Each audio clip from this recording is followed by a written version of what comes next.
People want to be like, it's just preseason. You can't be excited about it. But what I saw Sunday night for the Chicago Bears, both offensively and defensively, more importantly offensively, because Ben Johnson had this offense looking like a well-oiled machine.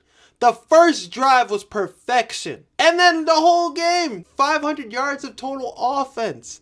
And they gave up less than 200 yards defensively. The aggression between Ben Johnson, the aggression between Dennis Allen, who's going to blitz all damn night. This was perfect. This was Chicago Bears football. The Bears finally have an offensive mind that's just going to put 50 points on the opposing team.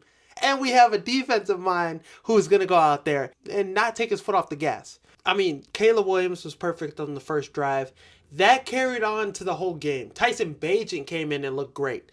There's concern about the tight ends. How will Loveland and Kmet fit together? Kmet caught a deep ball. Loveland got going in that first drive. Both of those guys look great. Offensive line, solid. Braxton Jones got beat a couple times, of course, as always, as expected. But the offensive line held up pretty well. I mean, the pocket looked clean for Caleb. He was getting the ball out 2 seconds. Last season, he was getting the ball out in 3.3 seconds average. He played on time. He played within scheme and then had the ability to, flash in what it looks like when he gets out of scheme with everything together. It was so well balanced. The Bears played with structure. The time of possession, the Bears had the ball 38 minutes. Buffalo had the ball 20.48 minutes. That's how Ben Johnson wants to win.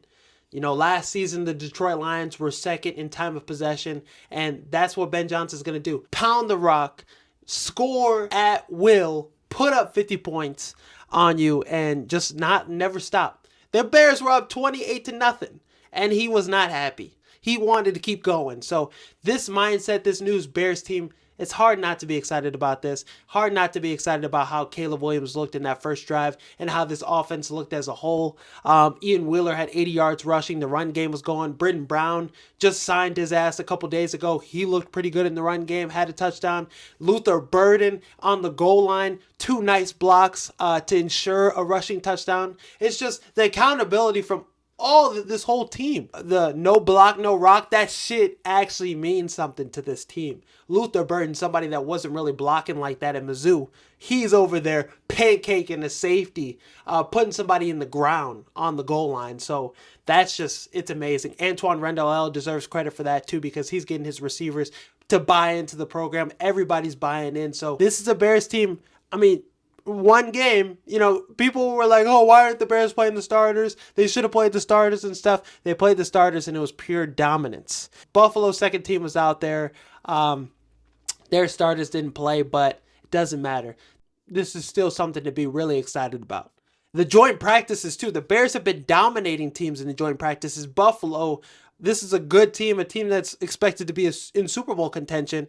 Josh Allen threw 3 interceptions against his Bears defense without Kyler Gordon, without Jalen Johnson. So it's carrying over into the preseason because Buffalo, a lot of 3-and-outs, a lot of the Bears were stopping them early on in their drives, and 0 points from the Buffalo Bills. It didn't matter who was in the game. They didn't score anything in a preseason game. That's something to be excited about. And in the joint practices, like I said, Josh Allen threw 3 interceptions against the Dolphins. The Bears dominated them defensively.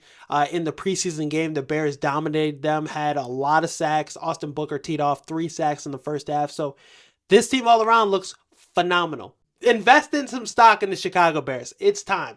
The Bears are back. But I would want him to get an extension done with, Keenan Allen. I would want him to stay with the Chicago Bears for maybe 2 or 3 more years because he's coming off his best season last year with the Chargers.